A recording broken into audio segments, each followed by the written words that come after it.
Praise the lord.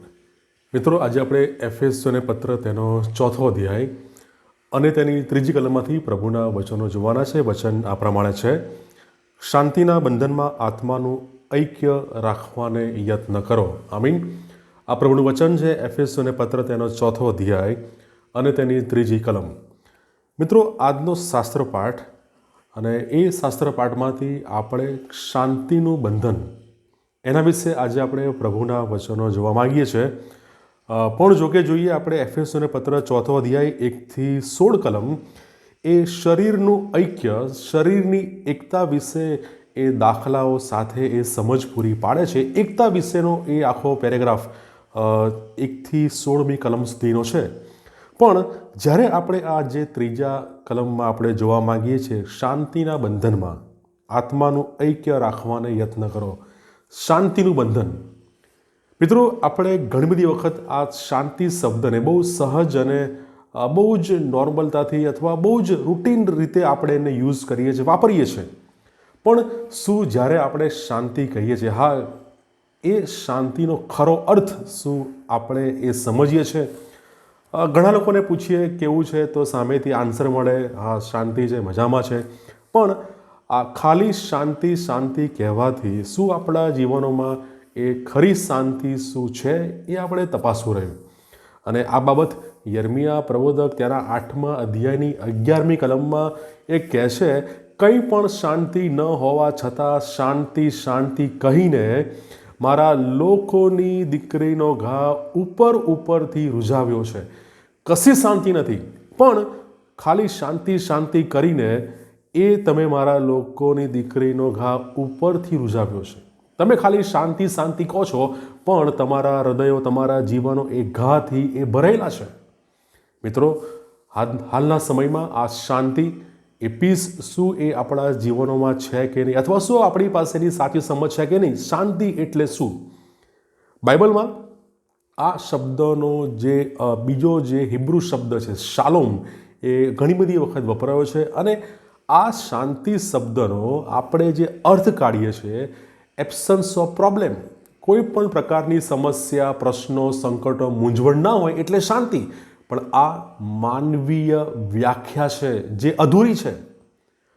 બાઇબલની શાંતિ અથવા બાઇબલના જે ઈશ્વર છે એમના મતે જે શાંતિ છે, એ શાંતિની વ્યાખ્યા આનાથી વિશેષ છે. એ ફક્ત પ્રશ્નો, સંકટો, મૂંઝવણ અને એ સંઘર્ષોની ગેરહાજરી એના કરતાં વિશેષ એ બાઇબલ આપણને શાંતિ વિશે સમજાવે છે. કારણ કે એ જે શાંતિ છે એ પ્રભુ ઈસુ ખ્રિસ્ત ઈશ્વર આપે છે. અને આપણે જોઈ શકીએ છીએ કે શાંતિ એ પવિત્ર આત્માનું ફળ છે. અને મિત્રો, પ્રેરિત પાઉલ આ શાંતિનું બંધન, શા માટે પ્રેરિત પાઉલ આ બંધન શબ્દ એ શાંતિને સાથે સાંકળે છે? કદાચ પ્રેરિત પાઉલ એ બંદીખાનામાં છે, જેલમાં છે, કેદખાનામાં છે અને સાંકળોથી બંધાયેલા છે. માટે એમની સામે અથવા એમની વ્યક્તિગત જે એ અનુભવી રહ્યા છે તેને લઈને એ આ બંધન શબ્દ વાપરે છે. મિત્રો, શાંતિનું બંધન એ છે કે આપણે આપણી એકતાને આપણે એ મેન્ટેન રાખીએ, આપણે એક સાથે એકતામાં રહીએ. કારણ કે હમણાં જ મેં કહ્યું કે આ આખો 4થો અધ્યાય એની 1-16 કલમ એ શરીરની એકતા વિશે, શરીરના ઐક્ય વિશેની એ બાબત, એ સમજ એ પૂરી પાડે છે. શાંતિ એની સાથે આપણે જોઈ શકીએ છીએ કે એ એકતા એ સંકળાયેલી છે. આપણું શાંતિનું બંધન એ આપણા સાક્ષીને માટે બહુ જ મહત્વનું છે. કારણ કે રોમનોને પત્ર તેનો 5મો અધ્યાય 1લી કલમ કહે છે: પ્રભુ ઈસુ ખ્રિસ્તને આશ્રય ઈશ્વરની સાથે સમાધાન પામીએ. ગુજરાતી બાઇબલમાં ઈશ્વરની સાથે સમાધાન પામીએ, પણ ઇંગ્લિશ બાઇબલમાં એના માટે જે શબ્દ છે પીસ વિથ ગોડ, ઈશ્વર સાથેની શાંતિ, એ શાંતિ પ્રાપ્ત કરીએ. અને એ જ પ્રમાણે બીજો કોરિન્થી તેનો 5મો અધ્યાય 18મી કલમ કહે છે કે ખ્રિસ્તની મારફતે આપણું સમાધાન પોતાની સાથે કરાવ્યું અને સમાધાનની સેવા અમને સોંપી. તો પ્રભુ ઈસુ ખ્રિસ્ત એમના મારફતે આપણે ઈશ્વરની સાથે શાંતિના બંધનમાં આવી શકીએ છીએ. મિત્રો, અને પ્રેરિત પાઉલ જ્યારે આ શાંતિની વાત કરે છે ને, ત્યારે એ વાત કરતાં પહેલાં આપણને ઘણા બધા જબરજસ્ત એ દાખલા આપે છે. શા માટે શાંતિ જરૂરી અથવા શા માટે શાંતિની જરૂરિયાત ઊભી થાય છે? આપણે જોઈએ છે કે પ્રેરિત પાઉલ જ્યારે કરંથીને મંડળીને પત્ર લખે છે ત્યારે કેટલીક બાબતો ધ્યાન ખેંચે એવી એમનું બાબતો એ ત્યાં નોંધે છે. પહેલો કરંથી તેનો 11મો અધ્યાય 17 થી 22 કલમ જો તપાસીએ તો એમાં તમે લોકો ભેગા થાવ છો ખરા. એ જે સાર છે પહેલો કરંથી 11મો અધ્યાય 17 થી 22 કે તમે લોકો સુધારણા માટે ભેગા થતા નથી પણ તમે બગાડને માટે, ખરાબ કરવાને માટે તમે ભેગા થાવ છો. અને એની સાથે કે તમે જ્યારે ભેગા થાવ છો ત્યારે તમારામાં મતભેદ એ બધી બાબતો છે અને ભેગા થાવ છો ત્યારે તમારા મનમાં એક જ બાબત હોય છે, ભોજન, દૈહિક જરૂરિયાત. અને એ દૈહિક જરૂરિયાત, એ ભોજન, એના માટે જ તમે ભેગા થાવ છો. અને જ્યારે તમને લાગે કે એ તમને નહીં મળે ત્યારે તમે કોઈની રાહ પણ જોતા નથી, કેમ કે ખાતી વખતે તમારામાંનો દરેક પોતપોતાનું ભોજન કરી લે છે. કોઈ ભૂખ્યો રહે તો તે છાકટો બને છે અને જો કોઈને ના મળે તો બાઇબલ નોંધે છે એ છાકટો બને છે. અહીંયા આપણે જોઈએ તો જો આ કરંથીની મંડળીના લોકોમાં જો એકતા હોત, ઐક્ય હોત, એકરૂપતા હોત તો આ પ્રમાણેની બાબતો ના બનત.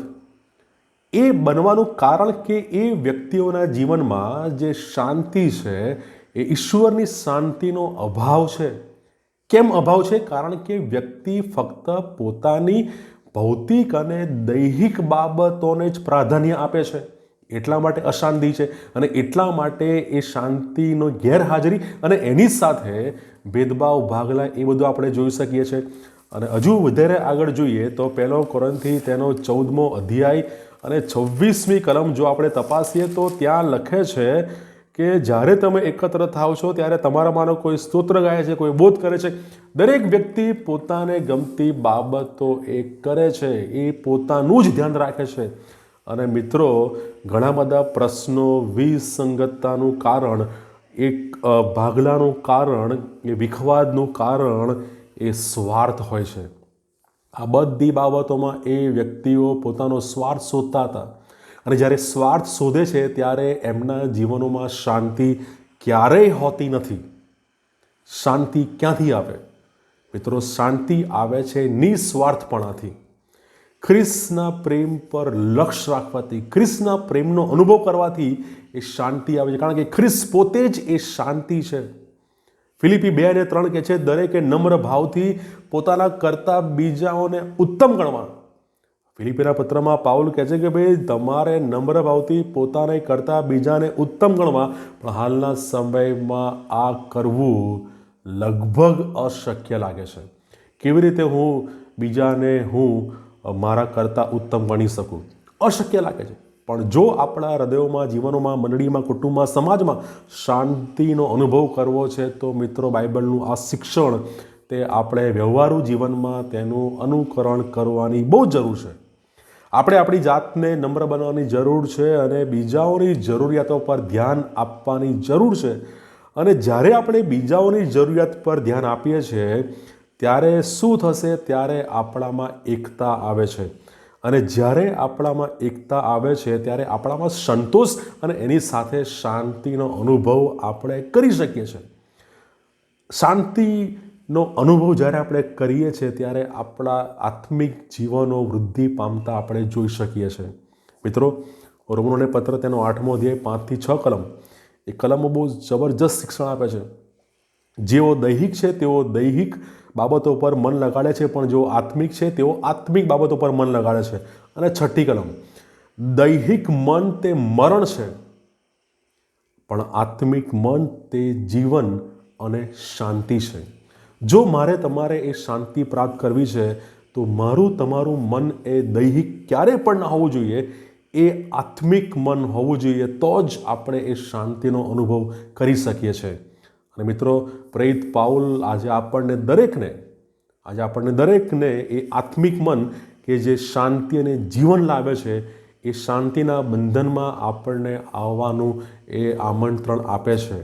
પ્રભુ આ વચનો શીખવા, સમજવા આપણા દરેકની સહાય અને મદદ કરે. God bless you.